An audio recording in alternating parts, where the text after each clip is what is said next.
In this video, I'm gonna show you how to create a QR code on Canva. So if it helps you, consider subscribing. Open up canva.com and then it should look like this. If you don't see it, click on these three lines, click on create a design and open a new design or open an existing design. I'm just gonna open a random one if you want to, but I'm gonna have use this. So once you're here, you can't really find an option to create a QR code, but what you need to do is scroll down till you find apps here.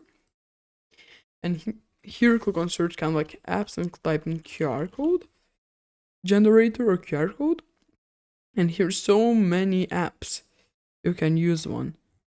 So I'm just gonna use, let's say this, and you can use any other, but yeah, some need some API keys, so I'm not gonna use it. Just search around for a good app. So let's see this looks simple. Click on open, and here what you simply do is enter URL. So I'm just gonna do google.com, for example. You can customize it.